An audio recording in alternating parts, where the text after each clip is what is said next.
हम ही को कातिल कहेगी दुनिया, हमारा ही कत्लेआम होगा। हम ही कुएं खोदते फिरेंगे, हम ही पे पानी हराम होगा। सभापति महोदय, सन 1947 में दिल्ली की जामा मस्जिद की तारीखी सीढ़ियों पर खड़े होकर के भारत रत्न मौलाना अबुल कलाम आजाद साहब ने कहा था कि मुसलमानों कहां जा रहे हो, यह है तुम्हारा मुल्क, यहां तुम्हारे आबाओ अजदाद की कब्रें हैं। उस वक्त मौलाना आजाद की ये सदाएं सुन करके लोगों ने अपने सरों की गठरियां उतार करके रख दी थी।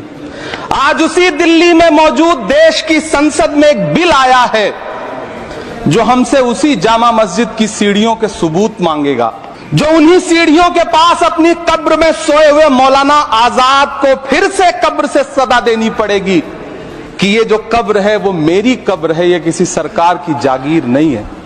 सभापति महोदय, मैं जहां खड़ा हूं इसी संसद भवन के सामने सड़क के उस पार अपनी कब्र में सोए हुए भारत के पूर्व राष्ट्रपति फखरुद्दीन अली अहमद की कब्र है।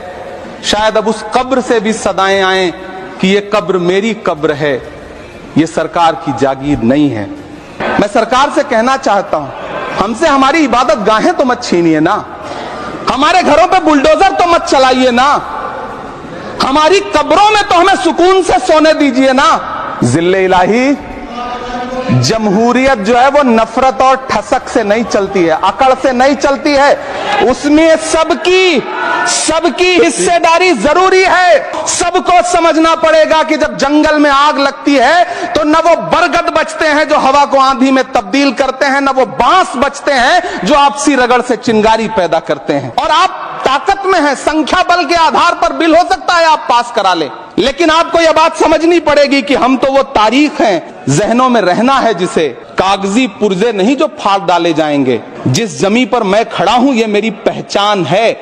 आप आंधी हैं तो क्या मुझको उड़ा ले जाएंगे?